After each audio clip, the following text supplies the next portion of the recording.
Bienvenue, madame, mademoiselle, monsieur.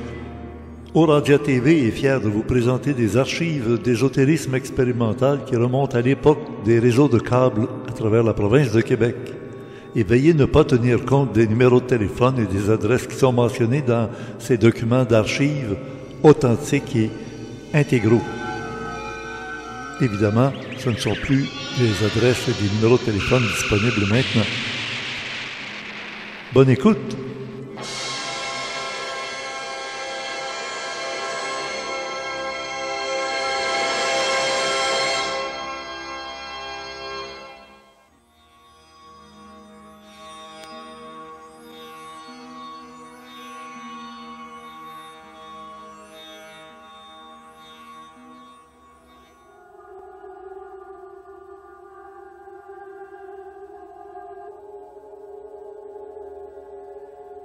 Un livre qui a été envoyé par communication. Bienvenue pour l'émission d'Ésotérisme expérimental. Aujourd'hui, j'ai recueilli quelques personnes qui font partie des lecteurs du livre du Rancière. Vous vous souvenez, l'année dernière, nous avions consacré à presque chaque émission une chronique sur les lecteurs du livre du Rancière qui nous présentaient différentes facettes de cette démarche spirituelle, intellectuelle.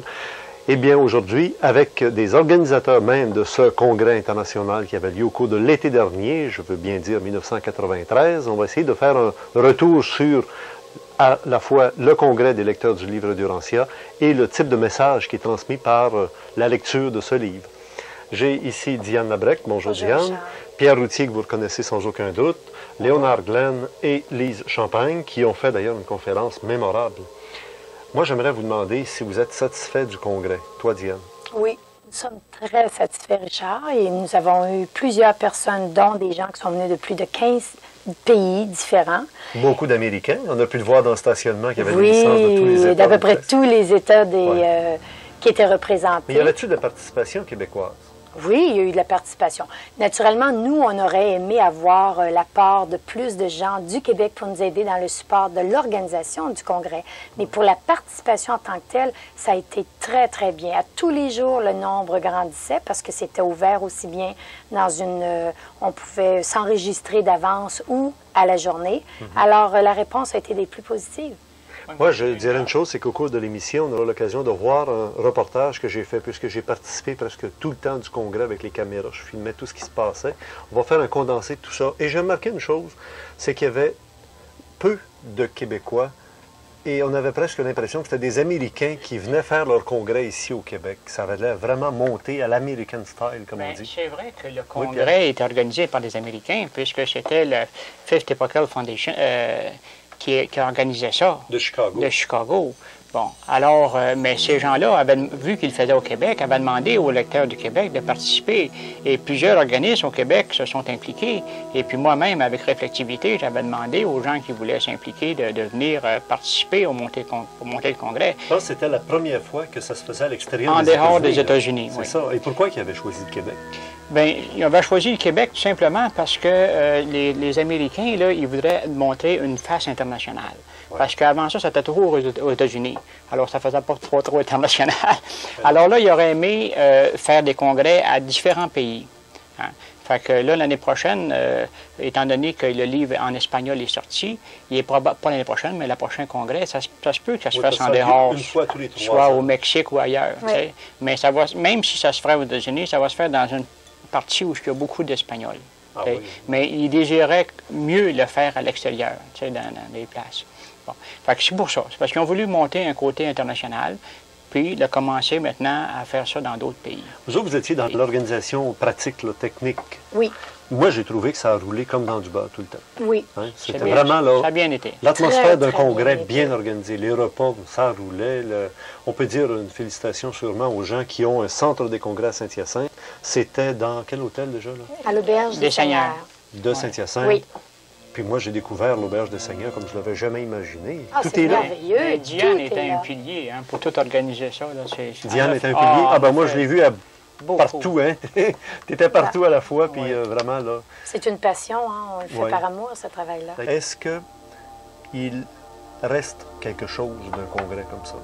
Est-ce que ça change quelque chose dans, je ne sais pas moi, la façon de voir le livre du Rancière maintenant? Parce que moi, je dois vous dire qu'il n'y a eu aucun écho dans les journaux, dans les médias, à la télévision. Pourtant, c'était un gros congrès international. Oui, sauf qu'il s'agit d'un mouvement vraiment au niveau de l'esprit. Alors, ce n'est pas un mouvement aussi public qu'on l'aurait souhaité, peut-être au niveau médiatique, mais en dedans, à l'intérieur, j'aimerais d'ailleurs, Richard, ajouter que lorsque tout à l'heure, vous avez demandé pourquoi au Québec, on m'a dit que le Québec était l'endroit où est-ce que par capita, il y avait le plus de livres d'Urantia de vendus. Donc, le plus grand nombre de lecteurs. Exactement. Et puis moi, je trouve que ce que ça a fait d'ailleurs, c'est que ça a semblé un peu réveiller, un peu comme réveiller les morts. Il y a tellement de livres qui se sont vendus au Québec. Par contre, les lecteurs n'étaient pas autant unifiés. Et depuis le congrès, il y a des gens qui se sont retrouvés, qui ne s'étaient pas vus depuis des années, qui ont réalisé qu'il y avait le livre d'Urantia eux-mêmes, qu'ils avaient un but en commun. Et puis, ça a beaucoup, beaucoup réveillé les groupes de lecture. Alors, vous en souvenez sans doute, c'est ça le fameux livre d'Urantia, une véritable brique, j'allais presque dire une véritable Bible, qui se vend maintenant dans les 3 chiffres. Alors, c'est plus accessible à tout le monde. Et ça contient tout. Ça contient l'histoire de l'origine du monde, ça contient même la vie cachée de Jésus, ça contient des enseignements des univers à tous les niveaux. On se souvient, en tout cas l'an dernier. Macrocosme, microcosme. C'est ça. Ouais. Oui, Pierre, avant qu'on aille au congrès. Oui, je veux dire que les lecteurs du livre d'Urantia, c'est pas une secte, c'est pas une religion. Pour nous, la religion, c'est notre relation personnelle avec Dieu. Oui. Alors, autant qu'il y a de personnes, disons, au congrès, hein, on était 1 millier de personnes, alors on pourrait dire qu'il y avait autant de religions qu'il y avait de personnes, parce que la religion, pour nous, le mot religion vient du mot relier. Hein. Alors, qu'est-ce qui relie les personnalités? C'est leur relation. Alors, c'est notre relation avec Dieu qui est la religion. Alors, c'est pour ça qu'on ne fait pas de cabale puis de choses de même, mais par contre, on veut donner un support à ceux qui ont lu le livre d'Urantia, qui croient en cette révélation, et puis pour que ces gens-là puissent faire quelque chose ensemble. Hein? Parce que la plupart ici au Québec, comme on disait, là, il y avait plus de 20 000 personnes qui ont acheté un livre d'Urantia. Hein? On ne sait pas tous ce qu'ils en ont fait, s'ils l'ont mis sur tablette ou s'ils ont fait quelque chose avec. Parce qu'il n'y a pas eu 20 000 participants du Québec. Non. C'est pour ça que la plupart des gens vont lire le livre d'Urantia, ils vont retirer des fruits pour eux, autant au point de vue social qu'au point de vue spirituel. Et puis, la plupart du temps, ça va s'arrêter là. Parce qu'ils ont conscience que ce n'est pas une religion de groupe, on pourrait dire, là, une religion... Vous ne faites pas de prosélytisme, là. Vous voilà, ne faites pas de publicité pour dire, nous, dans notre gang, on est les meilleurs, pas. Et tout ça, non. Ouais. Mais on veut, par exemple, ici, comme il y a une organisation qui s'appelle le Groupe d'action des lecteurs du livre d'Urantia du Québec, on veut donner un support à ceux qui veulent faire quelque chose. D'ailleurs, il y a un numéro de téléphone qui apparaît sous votre nom, Pierre Routier. 761-2378. Pour les gens qui veulent avoir un petit communiqué c'est ça. Moi, mensuel. À tous les mois, j'envoie un bulletin qui s'appelle Réflexivité. C'est un feuillet. Et puis, les gens qui sont intéressés à le recevoir, qui sont des lecteurs du livre d'Urantia, ils le reçoivent gratuitement. Ouais. Puis, il n'y a pas au bout de ça quelque chose pour les accrocher. C'est libre, les gens lisent ça. S'ils peuvent retirer des fruits sociaux et spirituels, tant mieux. Hein? Puis quand si des gens veulent participer, veulent faire quelque chose, bien, ils nous en informent, puis on les accepte, tout simplement. D'ailleurs, mon frère est en train de consulter un petit document qu'il a mis au point, qui est un recueil, si on veut, des différentes conférences principales qui ont eu lieu. Oui, les principales conférences en français, dont une en anglais. Une plénière en anglais de Janet Farrington. Parce que si je me souviens bien un peu de l'atmosphère du congrès, c'était American style, et malheureusement, ça faisait peut-être un petit peu genre nouvelle religion, quasiment preachers parfois. Et ça, la philosophie québécoise se démarque de la philosophie américaine. Hein. Ça, je pense que Léonard peut nous donner un mot là-dessus. Oui. C'est pour ça que vous avez conservé plutôt là, les recueils des conférences françaises qu'américaines, parce que là-bas, ça faisait plus preacher. Non, c'est juste que il y avait tellement de conférences en même temps. Il y avait plusieurs ateliers dans l'après-midi. Puis, alors j'ai gardé les conférenciers francophones. En même temps qu'il y avait à peu près, si tu veux, 5 ou 6 conférences en anglais, il y en avait une en français. Et on ne pouvait pas assister à toutes les conférences, c'est toujours comme ça, j'imagine, dans un congrès. Hein. On ne peut pas aller partout à la fois. D'ailleurs, les salles ne sont pas suffisamment grandes pour accueillir tout le monde. Non. Il y avait des petites salles de 200 personnes, puis c'est pour ça qu'il y avait plusieurs conférences. Mais il y avait toujours une plénière dans la grande salle.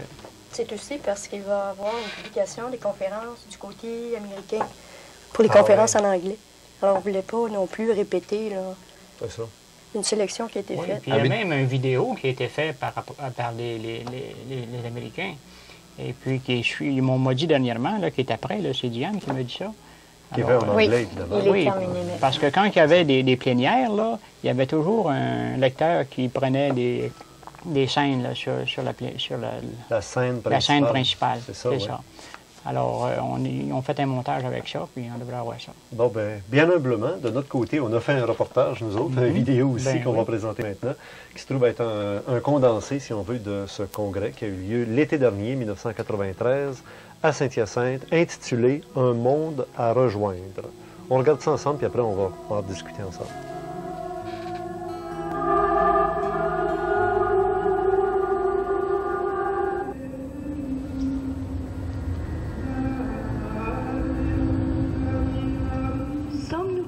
En définitive, à répondre à la volonté suprême de notre Créateur, qui consiste simplement à rejoindre le monde de façon que tous ensemble, nous puissions faire un avec lui.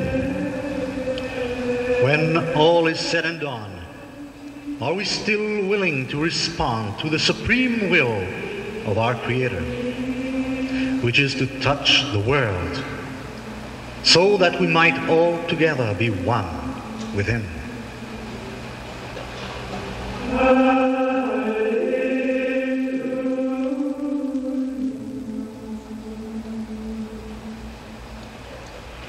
Sommes-nous prêts à laisser librement couler en nous la source vive de son amour? Are we quite willing to let the living source of His love freely flow in us? Are we?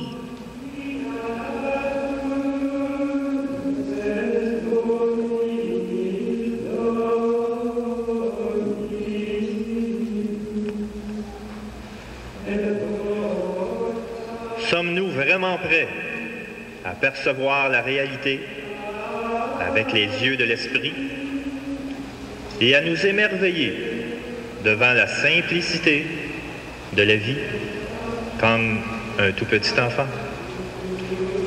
Are we quite willing to perceive reality through the eyes of the Spirit and to marvel at the simplicity of life, just like a little one?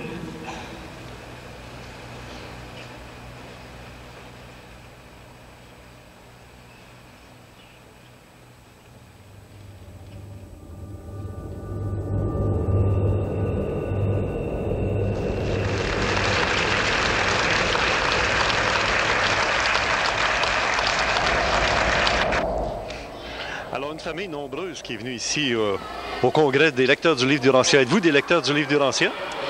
Oui, ben moi, les enfants, ça fait seulement 1 an, mais oui. Roger, lui, ça fait plus longtemps. C'est lui qui nous a initiés. Ah bon? C'est lui. Et d'où êtes-vous? De quelle région êtes-vous du Québec? De Montréal. De Montréal. De Montréal. OK. Puis je vous demande, puisque le congrès est maintenant terminé, comment vous avez aimé le congrès? Êtes-vous venu assez régulièrement, presque tous les jours, puis toute la famille? Juste aujourd'hui, toute la famille. On a fait garder les autres jours. Oui, c'est ça. C'est excellent. Un très beau rassemblement. Oui. Ah ouais, franchement, là, très beau rassemblement. Toi aussi, tu trouves ça? Oui, je trouve on a eu un assortiment d'ateliers. C'était différent. Chaque personne allait chercher ce qu'il voulait dans différents ateliers. En anglais, moi, je suis pas vraiment parfaitement bilingue, mais il y avait quand même des bons ateliers en français. Les témoignages étaient super. Ça nous touchait beaucoup. Puis en même temps, on pouvait poser des questions aux gens. C'était le fun. Il y avait beaucoup d'interactions. Ça nous a, comme moi, ça m'a donné le goût beaucoup d'approfondir, de lire davantage. Est-ce que vous êtes venu ici avec l'esprit que c'était pour être comme un mouvement religieux ou un mouvement scientifique ou un mouvement intellectuel? Comment vous avez vu, comment tu prévoyais ça? Un rassemblement là, fraternel. Là. Oui. C'est un congrès de lecteurs, finalement. Hein? Oui, oui. C'est pas une nouvelle religion? Non, pas du tout. Non. OK. Toi, tu parles anglais aussi? Ah, très peu. Très peu. Tu n'as pas assisté à des... Je me débrouille, mais quand même la difficulté. On avait notre baladeur, là. Oui. On a profité. Ouais. La traduction, comment tu as trouvé? Ah, c'est bon. Oui. Ah oui, si on... Avec des bons écouteurs, oui, ça va bien. Ah ben bravo, bravo comme ça. Comment vous avez su qu'il y avait le congrès ici? Par le réseau des lecteurs du Laurentier? Oui, par les documents qu'on reçoit vers là-bas. Oui. C'est ça. Un petit commentaire de plus? Ça va? Moi, j'espère juste que les gens vont peut-être s'ouvrir davantage à la paix et à l'amour de Jésus, parce que c'est son message, puis c'est ça qu'on souhaite pour tous les habitants de la Terre, de l'univers en même temps. Paix à tous. Merci. Merci beaucoup. Bye-bye. C'est magnifique, rencontrer beaucoup de monde. Oui. Tu peux me rappeler ton nom? C'est Nicolas. Nicolas, bien oui. Et tu as rencontré beaucoup de monde. Est-ce qu'il y avait beaucoup de jeunes qui participaient au congrès? Pas tellement, non. Non, hein? C'est surtout des adultes, hein? Oui. Es-tu déçu un peu de cet aspect-là? Je me semble que je suis pas tellement déçu parce que comment que je me sens, moi, je trouve que j'étais une exception parce que c'est la plupart du temps, je veux dire, il faut que tu fasses des expériences dans la vie, puis veux pas, on est pas assez mature à notre âge pour pouvoir étudier avec acharnement ce livre-là. C'est très compliqué. Fait que, mais j'aime ça pareil parce que il n'y a pas d'âge vraiment ici. C'est plutôt dans l'âme que ça se passe. C'est le fun. Comme ça, tu es content du congrès? Oui. Ah oui, c'était ça. J'ai pas de mots pour décrire ça. Oui. Ah ben, merci beaucoup, Nicolas. Merci bien. À une prochaine. Scott, est-ce que le congrès a répondu à vos attentes? Oui, en anglais, monsieur? Je préfère en français. Vous venez de Toronto et de Toronto, il va nous parler en français. Excellent. I expected like that was. How do I say it? It is what I hoped it would be. Vous espériez, j'espérais que ce soit comme ça. C'était comme j'espérais. C'est congrès, c'est espéré. OK. Et could you tell me what was the main point? What do you like best in this Congress? The relationship building that goes on amongst the people is definitely the... en français.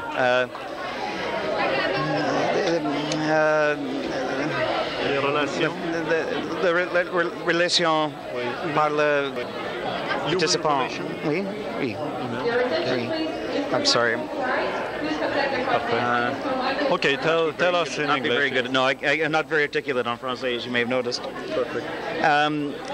The relationship building that goes on and the sharing of experience. It's that shared experience when people come together with honest hearts and with love as their motivating force and service, as their motivating force, that creates this environment, I think, for people to grow and flourish together. Yeah. And I think it's we're modeling an awful lot of things here. We're trying to that can then be shared with others as well. So we're sort of dipping our toe in the water, so to speak, and testing the boundaries of unconditional love and see sort of how far can we go with this and in terms of our relationships and then we go out and try to be a light in the world and just share the faith of Jesus with other people. Thank you. Thank you. Okay. I wish you come again in Quebec. Certainement, monsieur. C'est mon plaisir. Bravo. Thank you, Scott. Bye-bye. À bientôt, monsieur. Au revoir. Je suis ici depuis seulement 9 mois. Et après 3 mois, j'ai appris à connaître votre émission. Ouais. Que c'était très spécial pour moi. Parce que je m'intéresse depuis très longtemps de ces choses, à l'ésotérisme. Et j'ai vécu en Allemagne et en France. Et j'ai jamais vu une émission comme ça. C'était la seule émission. Même j'étais étonné que quelqu'un a pu faire ça. D'habitude, on parle seulement entre amis, entre connaissances, mais jamais quelque chose de public. Oui, et on était très impressionnés. Elle-même a enregistré votre émission plusieurs fois. Ah oui? Oui, parce qu'on changeait entre nous les sujets, on discutait. Ça fait longtemps que vous êtes au Québec? D'un an et demi. Un an et demi seulement. Et après 3 mois, moi aussi, j'ai trouvé votre émission et j'ai parlé de votre émission avec tous mes amis d'ici, des Roumains aussi. Oui, oui. Et aussi, j'ai des amis en Roumanie qui sont intéressés en ésotérisme et je suis en train de les envoyer quelques copies que j'ai fait avec votre émission. Peut-être ça peut leur donner un exemple de faire quelque chose pareil en Roumanie. J'aimerais beaucoup savoir qu'il peut profiter de cet exemple, de votre exemple. L'Auberge des Seigneurs, c'était cette semaine le congrès des lecteurs du livre d'Urantia. Êtes-vous ici parce que vous faites partie des lecteurs du livre d'Urantia ou vous étiez intéressé par le congrès? Ça, mais nous sommes venus seulement le dernier jour. C'est tout. On n'a pas pu venir avant parce qu'on n'a pas eu les moyens. En plus, nous sommes occupés de gagner notre croûte. Oui. Et on est venu seulement pour assister à la clôture. Vous êtes content de l'ambiance? Oui, je suis très content. Je suis très content parce qu'en peu de temps, j'ai déjà échangé des impressions avec quelques gens qui ont assisté toute la semaine ici au congrès. Et j'étais impressionné par leurs idées, et par leur comportement et par leur attitude en général. Où demeurez-vous maintenant? Moi, j'habite à Montréal. Et vous? Moi aussi. Vous voyez l'émission sur le réseau CF Câble TV? Oui, c'est ça. C'est ça qu'on a. Les lundis matins? Le lundi matin aussi, jeudi soir? Jeudi soir, oui. Et samedi soir aussi? Si j'ai pas réussi... Et le samedi soir aussi? Jeudi soir, j'ai l'opportunité de le regarder samedi soir. Nous vous remercions. C'est très gentil de parler Merci. avec nous. Merci. Au revoir. Au revoir.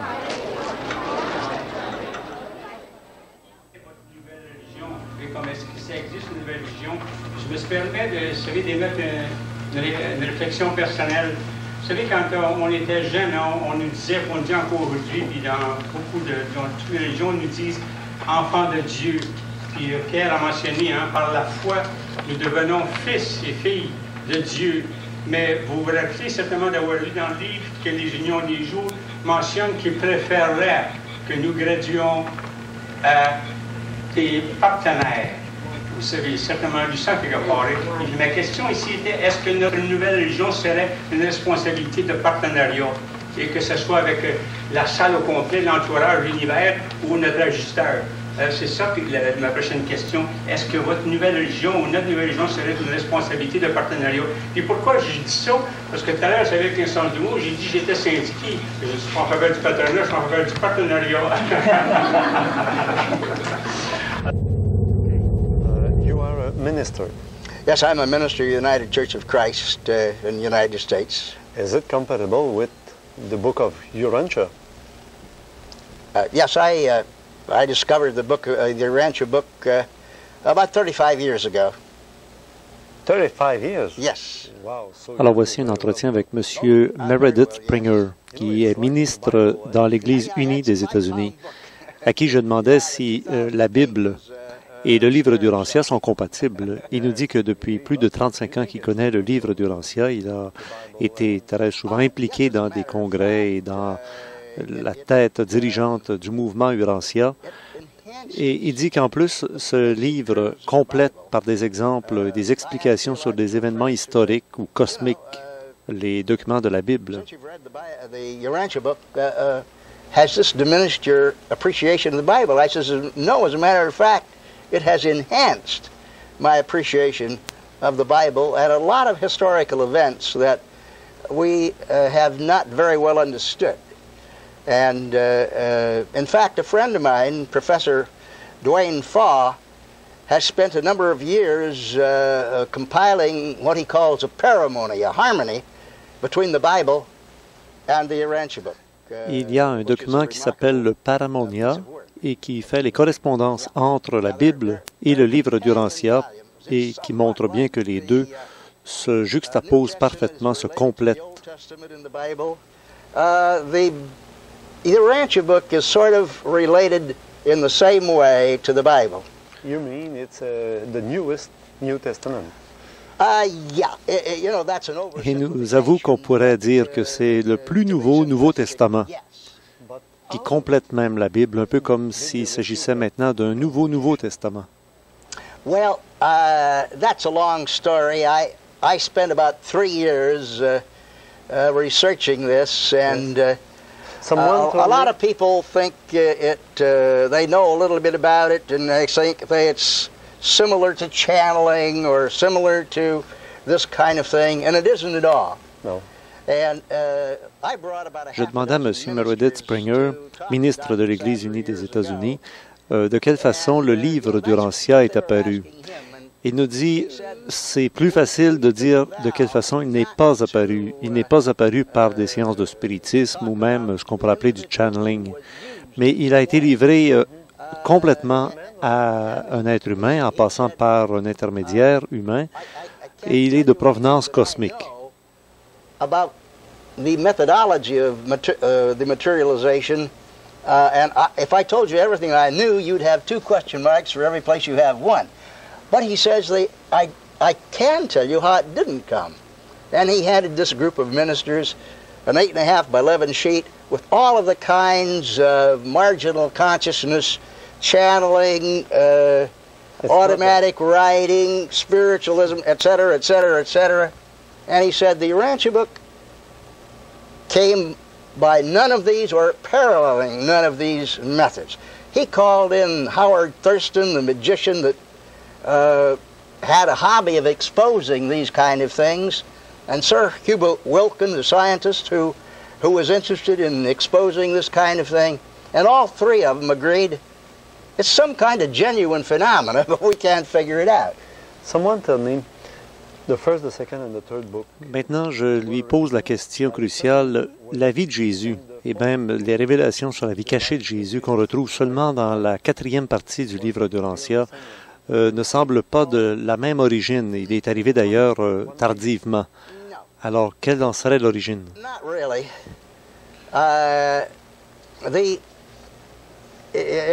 It's difficult to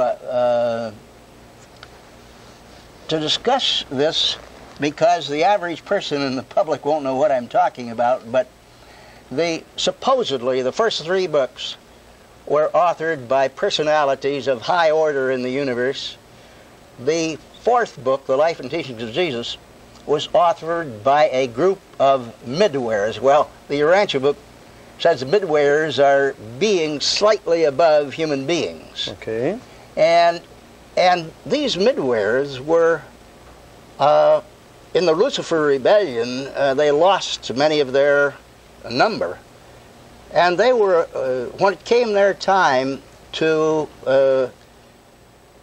present a more accurate, up-to-date. Il nous dit ici que la révélation concernant la vie cachée de Jésus dans le 4e livre du livre d'Urantia, la 4e section, a été communiquée par des êtres qui sont à peine un peu plus élevés que la condition humaine. On les appelle dans le livre d'Urantia les médians.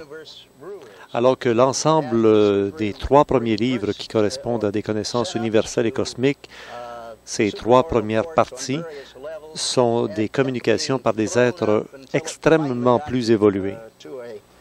Super universe courts, and it was finally adjudicated, and they said these midwares have not only the right to do this, but no one, talking about supermortal beings, shall interfere with their activity.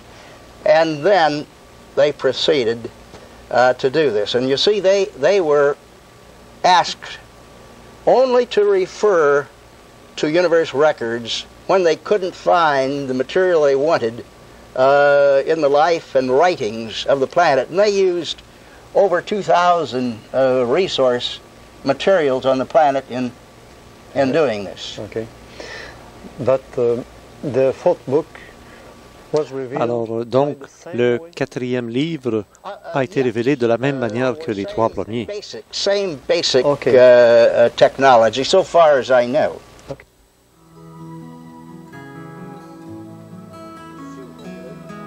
Directeur du livre d'Urantia, vous venez de France? Oui, tout à fait. Et vous avez une formation scientifique? Voilà, je suis ingénieur de formation. Est-ce que vous considérez que le livre d'Urantia a un fondement d'ordre scientifique? Ou est-ce plutôt une communication éthérée? Qu'est-ce qui vous intéresse? Je pense que dans le livre d'Urantia, il y a effectivement une recherche et un certain nombre d'affirmations très intéressantes sur le plan scientifique. Donnez-moi des exemples. Par exemple, on parle des plaques tectoniques et des mouvements des continents. On parle avec relativement de précision des dates auquel ces mouvements ont commencé.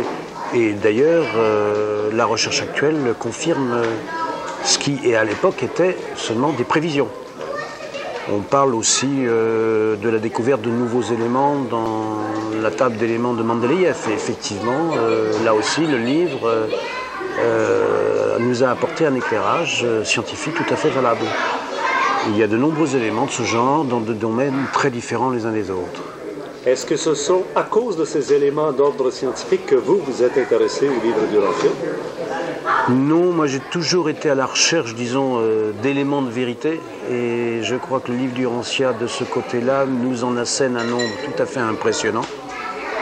Et fait une synthèse de la science à l'état actuel des connaissances, de la religion et de la philosophie. Je pense que c'est le livre qui, pour moi, est le plus complet à l'heure actuelle, je pense, sur notre planète. Et qui apporte le plus, non seulement de connaissances, mais aussi de bonheur intérieur. Vous êtes-vous intéressé à d'autres documents, genre La doctrine secrète d'Elena Blavatsky ou...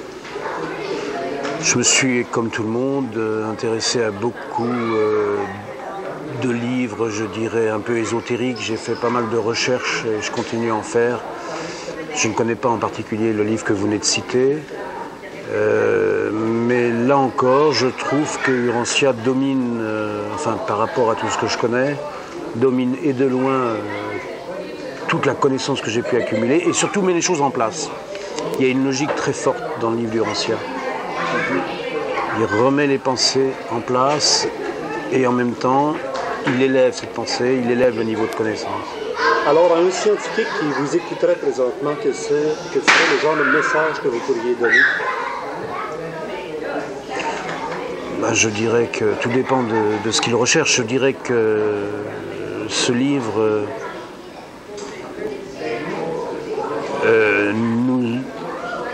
nous apporte aussi un peu d'humilité. Un scientifique, je pense, c'est quelqu'un qui doit, par définition, se remettre en question. Aucune théorie n'est jamais admise. La plupart des sciences, enfin toutes nos sciences, sont basées sur des postulats et des hypothèses. Qu'on tente de prouver. Qu'on tente de prouver par l'expérience. Donc un scientifique, par définition, est quelqu'un de curieux, d'ouvert, quelqu'un de modeste. Et je pense que, donc, à ce titre, effectivement, Urantia ne peut que lui apporter encore une ouverture, lui apporter encore un éclairage qui lui manque. Et c'est comme ça que je le considère, en tout cas. Et pour moi, c'est vraiment une pierre importante dans ma vie que ce livre.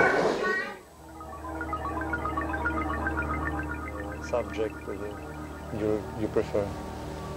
I'm relating it to the celestial administration, the kingdom of heaven. We believe that this is an unfolding of the kingdom of heaven, that there's going to be a reestablishment of communication with this planet, and that these are the preliminary steps, getting us accustomed to the ideas. Why now? Ernest Moya, qui est un spécialiste à la fois du livre d'Urantia et du phénomène extraterrestre, nous dit que ce livre est une communication par des êtres du paradis et que des extraterrestres font partie de ces êtres. Et je lui demandais pourquoi maintenant cette révélation est faite à l'humanité terrestre. Il avoue que nous vivons une période de grand risque technologique, la bombe atomique entre autres. Et c'est la raison pour laquelle ils veulent élever notre niveau de conscience. Il a beaucoup aimé le congrès actuel, surtout pour les rencontres qu'il a pu faire là, avec des gens qui venaient de toutes les parties du monde. Il est déjà très surpris de voir que le livre d'Urantia ne soit pas la base d'une nouvelle religion.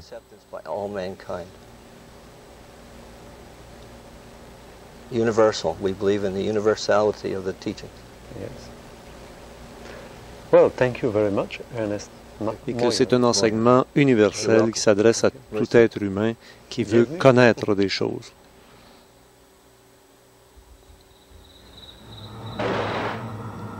Il y a différents messages qui ont passé.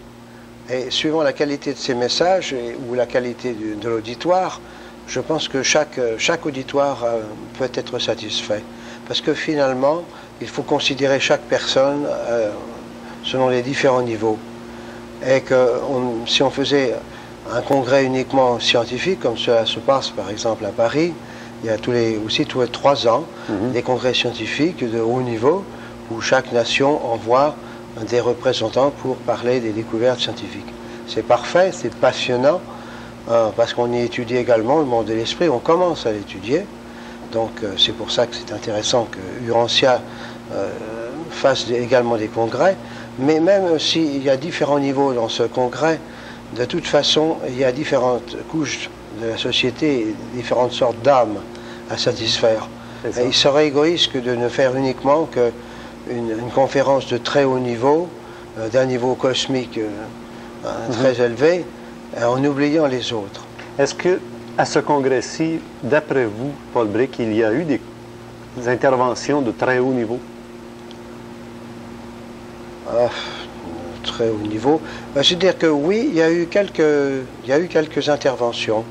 Oui, effectivement, dans les ateliers en particulier. Oui. Oui, c'est limité pratiquement aux ateliers. Donnez-moi un exemple.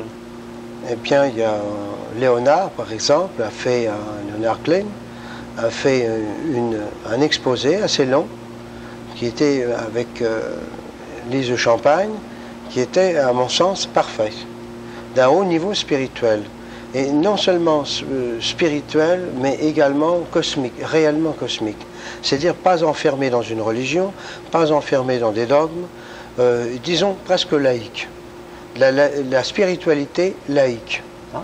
Ce qui, entre parenthèses, est une bonne chose, parce qu'elle devrait pouvoir toucher, à mon sens, l'ensemble des populations, quelle que soit leur religion.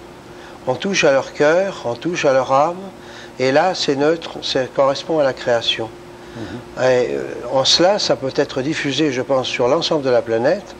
Et moi-même, j'ai l'intention de le diffuser, tout au moins dans le domaine limité de mes connaissances, aux différentes relations, mais à Tahiti, en Afrique, un peu partout, en Suisse, j'ai l'intention de le faire, ou en Belgique également. Et c'est quelques cas. Est-ce que je me trompe, Paul, mais vous faites partie un peu de cet aéropage là, de gens autour de Jacques Weiss qui avait travaillé à la traduction de livres en France effectivement, j'étais dans l'intimité de Jacques Weiss très longtemps, jusqu'à sa mort. Oui. Et c'était un ami, donc un grand travailleur, et en cela, on lui reste toujours fidèle. Oui. Pour son travail, etc.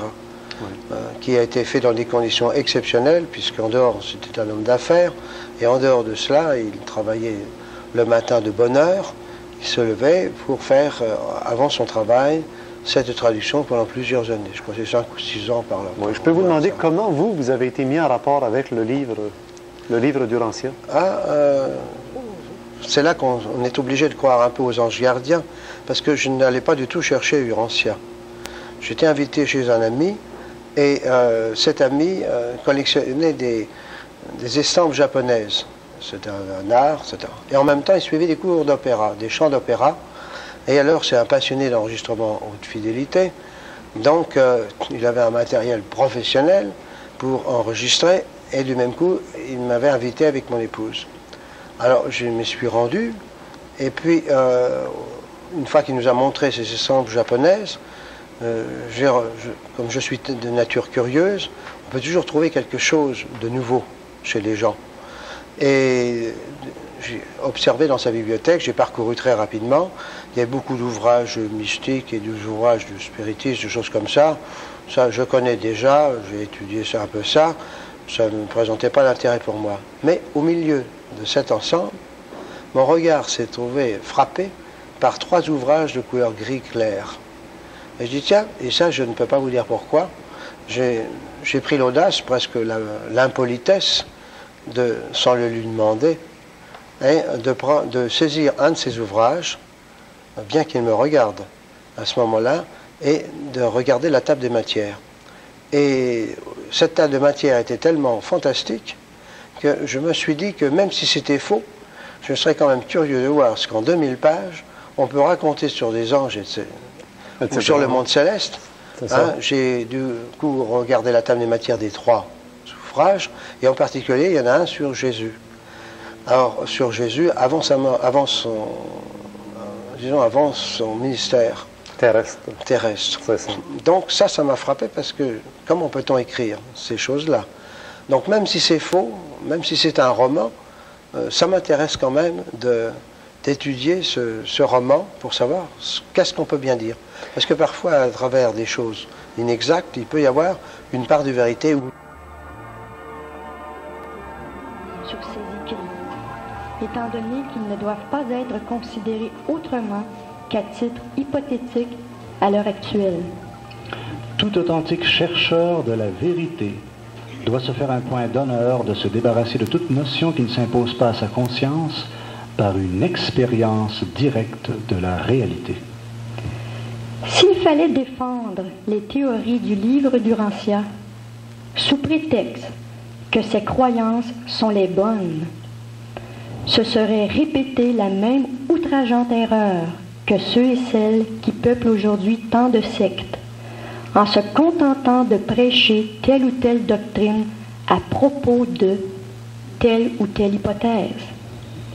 Ce serait s'entêter à entretenir une vision faussement objective, en tenant le livre d'Urantia pour un simple parapluie vu d'au-dessus, au lieu d'élever sa conscience au niveau vraiment objectif, où il apparaît comme un cube. Car le livre d'Urantia ne consiste pas uniquement en un recueil de théories. Il recèle une dimension authentiquement spirituelle pour quiconque veut bien faire l'effort d'élever sa conscience jusqu'à la perception objective de cette dimension. La vérité ne réside pas dans une croyance plutôt que dans une autre, elle résulte uniquement de nos efforts de convergence vers la vérité. Or, pour converger vers la vérité, il faut commencer par faire fi de nos croyances, ces perceptions purement subjectives qui ne font que nous éloigner les uns des autres. Nous devons plutôt fournir l'effort sincère de nous élever en conscience jusqu'au point de convergence de la réalité. On entend partout prêcher l'unité, et pourtant la planète n'a jamais été aussi divisée qu'en ce tournant de millénaires. Chaque école de pensée défend son point de vue qu'elle prétend être le seul valable. Et pourtant, chacun se réclame de la vérité. Imaginez un peu que tous les chercheurs de vérité de notre belle planète arrivaient à se libérer ainsi du moule de leur pensée.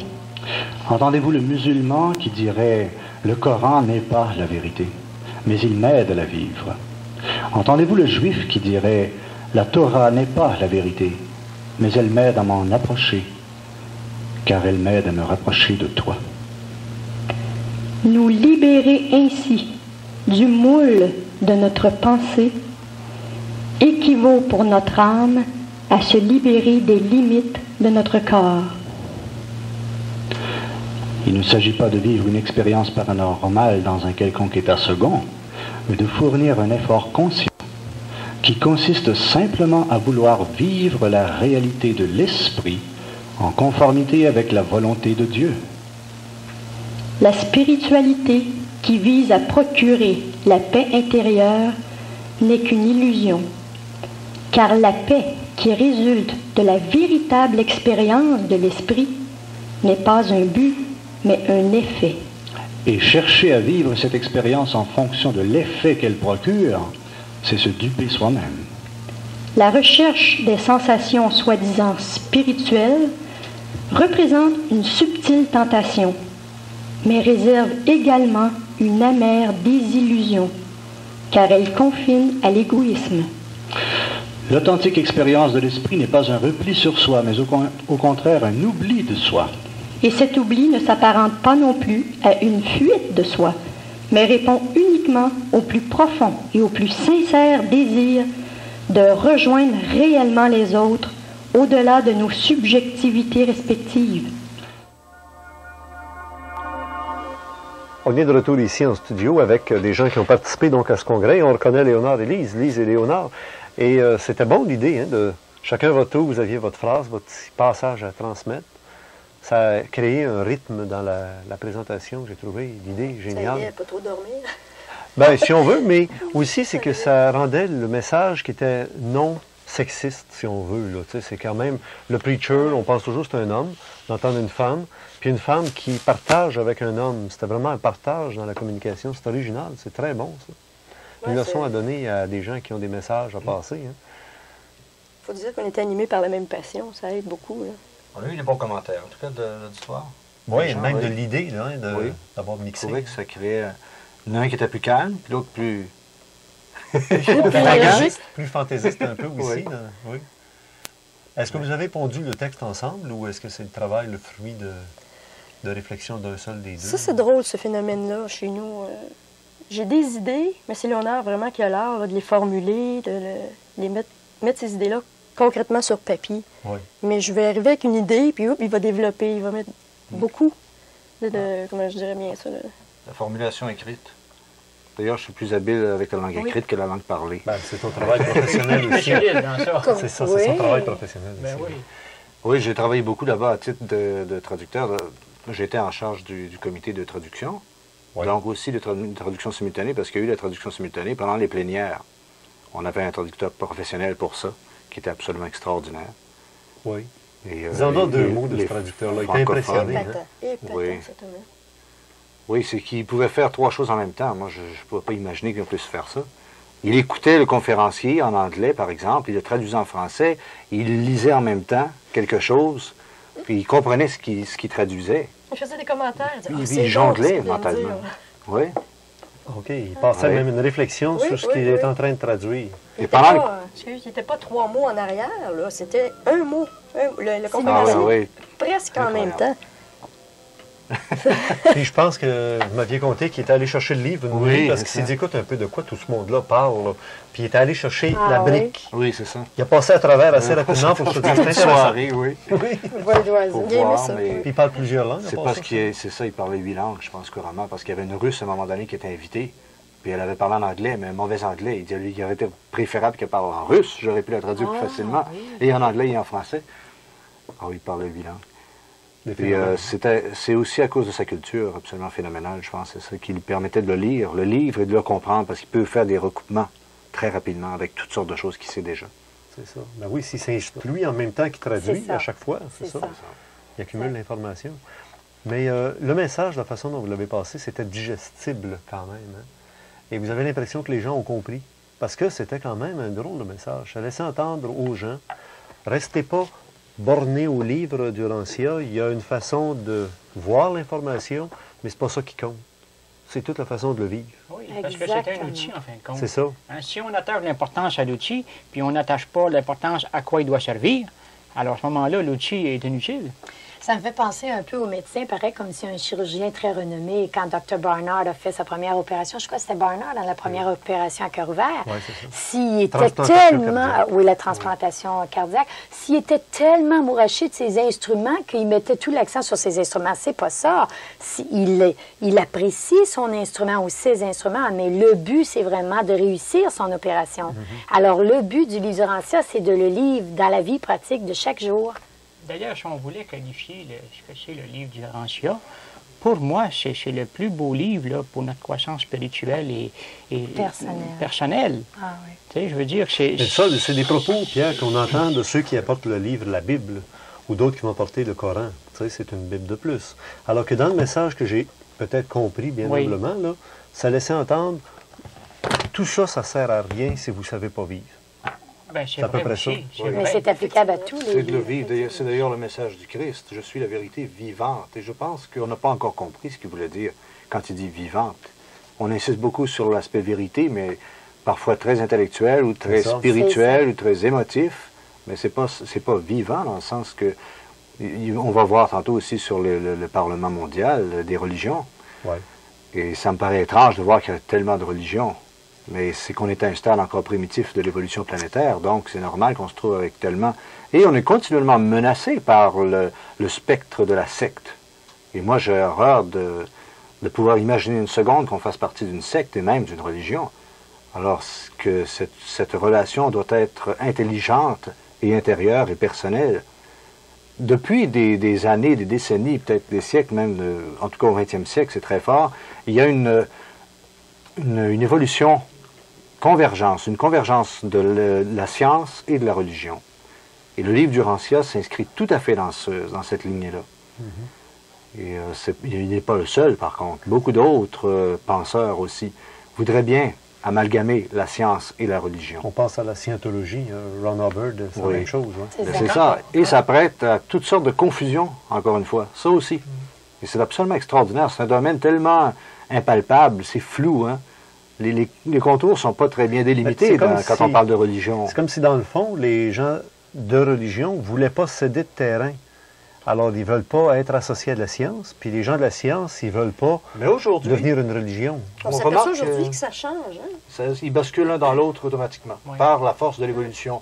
Comme la libération de la femme s'est faite aussi par la force de l'évolution technologique, si on peut dire. De la même façon, l'évolution fait en sorte que la religion est obligée de devenir plus scientifique et la science plus religieuse. Mais en plus, quand on prend justement les divers livres, tu disais tout à l'heure, Léonard, quand on prend les divers livres de religion et puis qu'on les lit, mais qu'on vit vraiment le message, cette énergie de vie, de vérité, de vie plutôt, je dirais, on dirait que ça s'efface, les livres. Ça s'efface parce que vraiment le message s'unifie, puis il devient presque un. Qu'il soit dans un livre ABC. Tous les êtres humains ont besoin de boire de la même eau, ont besoin de la même lumière du soleil, ont besoin de la même air. Oui, la même... Tout à l'heure, je disais que c'était un outil de croissance personnelle et spirituelle. Quand on parle de croissance, c'est du vivant, ça, la croissance. Tu sais, c'est pas quelque chose de statique. Hein? Bon. Alors, c'est à ce niveau-là que, disons, le livre du Rancia nous amène à une croissance. Puis c'est pour ça que lui-même a moins d'importance que la croissance. Il y a quelque chose des Américains que j'ai remarqué, entre autres, puis j'ai dit, et qu'on a à apprendre de ces gens-là aussi, c'est que ils n'ont pas peur de mettre du sentiment à leurs pensées. Combien de fois on voit des pensées pures exprimées de façon intellectuelle et les gens ont peur d'y mettre du sentiment, ce qui fait que ça rend ça vivant. Un peu comme ici, celui qu'on connaît si bien, Doris Lucier, quand tu parles. Quand tu parlais, oui. C'est parce qu'il est encore très vivant à l'intérieur de moi. C'est un homme qui aimait tellement la vie. Et il était vivant. Lorsqu'il s'exprimait, parce qu'il mettait du cœur, il y avait du sentiment. Et c'est ça qu'on a à apprendre aussi, avec la science, d'y mettre du sentiment, avec le côté spirituel ou religieux, d'y mettre de la science aussi, ce qui élargit notre point de vue. C'est bon. Les Américains nous en montrent là-dessus, parce qu'ils ont vraiment cet équilibre. Ils ont plein de défauts, mais ils ont au moins cet équilibre. Oui. C'est pour ça aussi que dans leur langage, aujourd'hui, on parle beaucoup de l'âme des choses. Cette âme de Doris Lucier. C'est que ce ne sont pas des mots statiques. Tout le monde peut faire du verbiage. C'est pas dur à faire, mais c'est d'y mettre la vie là-dedans. C'est ça l'âme, finalement, l'âme un peu dans tout. En y mettant du sentiment, on devient personnel. C'est ça. Personnel, ça ne veut pas dire de raconter sa vie. Bon. Je voudrais remercier aussi les gens, les inconnus qui nous ont aidés pendant le congrès, les Québécois et Québécoises, dont, entre autres, Lise Brière et son équipe, qui nous ont prêté main forte pour faire l'accueil, parce qu'on manquait de gens pour accueillir du côté francophone. Et il y en a ici au Québec qui ne parlent pas anglais, alors ils étaient un petit peu perdus. Alors, Lise Brière et son équipe nous ont prêté main forte, c'était fantastique. Par contre, il y avait traduction simultanée, justement, là, le fameux traducteur de l'anglais. Dans la grande salle pour français, les plénières, c'est ça. Oui, c'est ça. Mais pour les inscriptions, là, je crois que ça a développé. Beaucoup nous ont aidés. Un bel esprit québécois. Oui. On a découvert des gens qu'on ne connaissait pas. Puis une conséquence pratique, il y a le recueil des conférences en rappel, là, que mon frère a mis au point. Oui, parce qu'aux États-Unis, je ne suis pas sûr qu'ils en fassent cette année. C'est pas certain. Ils demandent aux gens d'envoyer leur... S'ils sont intéressés. Oui. Puis de votre côté, ton côté, les conséquences de ce congrès, est-ce que c'était une nécessité? Est-ce que ça a apporté quelque chose d'inattendu? Il me reste une réflexion très large sur tout ça, que l'être humain n'est pas rendu tellement loin dans son évolution, dans le développement de ses facultés de perception du monde invisible. On est encore extrêmement dépendant de nos sens extérieurs, et tout se passe encore beaucoup dans le monde extérieur. Ce qui paraît. On est encore beaucoup dans le paraître. Et il y avait une belle émission ces jours-ci, des Américains qui parlaient aux gens de l'an 3000. Et ça me laisse songeur parce que si on évolue vraiment aussi rapidement qu'on a commencé depuis 100 ans, et que ça continue comme ça, en l'an 3000, ils vont être très loin de nous, ils ne comprendront pas les primitifs qu'on est aujourd'hui. Parce qu'on est vraiment dans une perception purement extérieure des choses. Même dans le mouvement urantia, autant que dans toutes les religions, autant dans tous les mouvements. Il n'y a pas encore de véritable vie intérieure sur la planète. Et pas plus dans le mouvement urantia que dans les autres mouvements d'ailleurs. C'est simplement qu'on est comme les pionniers. On commence à parler de ça. On commence à montrer que c'est important. On commence à découvrir, c'est presque nouveau de découvrir que c'est très important. Ça fait des siècles qu'on en parle, mais on n'a pas encore pris conscience. Je me demande même si on a commencé à prendre conscience à quel point c'est important. L'éveil de la véritable vie intérieure. C'est pas pour rien que tant de jeunes se suicident, là. C'est dramatique et il est temps qu'on fasse quelque chose pour développer nos organes de perception du monde invisible. Et ça, ce n'est pas de voir des fantômes. Ce qu'on appelait autrefois l'initiation au mystère majeur. Oui, exactement. Tout le monde y a accès aujourd'hui. Oui. Mais en donnant l'accès à tous, on se rend compte que, pour ainsi dire, on ne découvre plus personne qui l'a, véritablement. Ça fait étrange à dire. Tout le monde peut être initié, il n'existe plus d'initié. C'est un peu comme l'instruction publique. Tout le monde peut être instruit, c'est la médiocrité qui gagne. On se fait distraire beaucoup. Hein? On est à l'ère matérialiste avec beaucoup de technologie. Oui. On va vous retrouver sûrement au cours de 1994. C'est pas parce qu'il n'y aura pas de congrès cet été qu'on ne parlera pas du livre d'Urantia. Au contraire, on va continuer à en parler peut-être d'une manière qui va permettre aux gens de ne pas penser que c'est pour un but d'un congrès, venir participer à quelque chose. Je le dis oui, Pierre, un dernier mot. Au point de vue de l'esprit divin en nous. Parce que les gens qui se rattachent à des choses extérieures, un peu comme le disait Léonard, ils vont faire toutes sortes de pirouettes, si on peut dire, mais celui qui s'attache à l'esprit intérieur, puis qui développe son contact avec l'esprit intérieur, c'est là qu'on peut vraiment cheminer, grandir. Puis ce qu'on veut dire, c'est qu'il y en a peu qui le font. Mais il y en a qui le font. Oui, il y en a qui le font. Alors, je pense, mesdames, messieurs, qu'on va se quitter là-dessus et on va regarder en écoutant la chanson et le générique qu'on va voir des scènes de ce congrès des lecteurs du livre d'Urantia au moment où on a fait une grande chaîne d'amour et tout le monde se tenant par la main, que ce soit hommes, femmes, enfants, tout le monde, on a senti qu'à ce moment-là, il y avait quelque chose d'au-delà des mots, au-delà des textes qui passaient. Merci à tout le monde. Merci beaucoup. Merci, Richard.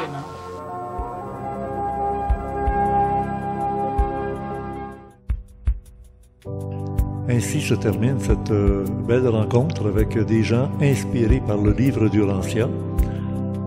Vous savez qu'il y a une table ronde, extraite aussi des archives d'ésotérisme expérimental, dans cette section archives. Et on retrouve Léonard Glenn, mon frère, ainsi que d'autres spécialistes, dont un professeur de l'Université Laval qui a fait sa thèse sur le livre d'Urantia. Ça promet et il faut l'écouter du début jusqu'à la fin pour se rendre compte qu'il y a une progression entre le monde intellectuel vers le monde mystique. C'est pas une confrontation, mais c'est tout comme deux démarches presque contraires. Une qui monte vers le sommet de la montagne et l'autre qui descend en bas dans la vallée. Souhaitons que ce soit le bon côté de la montagne, il y a le côté de la vallée des larmes, et de l'autre côté, la vallée du bonheur. Et ça peut être entre les deux. Voilà, c'est notre nouvelle production. Vous savez que les adresses et les numéros de téléphone, dont celui qu'on voit présentement à l'écran, ne sont peut-être plus disponibles. Et je vous invite à ne pas communiquer au cas où le numéro aurait été donné à quelqu'un d'étranger. Alors, c'est ainsi que vous avez vu ce reportage du Congrès international des lecteurs du livre d'Urantia en version intégrale, incluant même le générique de la fin, dont même les adresses ici de Ésotérisme expérimental, ce ne sont plus les mêmes adresses aujourd'hui. Vous devez vous référer à ce qu'on retrouve sur le site régulier d'Ésotérisme expérimental à l'adresse ésotérisme-exp.com. Et je vous donne ici l'accès direct à cette fameuse table ronde débat disponible déjà dans nos archives d'ésotérisme expérimental. Au plaisir de lire vos commentaires, juste ici en bas du vidéo... non, c'est pas un vidéorandia, c'est du domaine des archives. Et au plaisir de vous lire et à bientôt.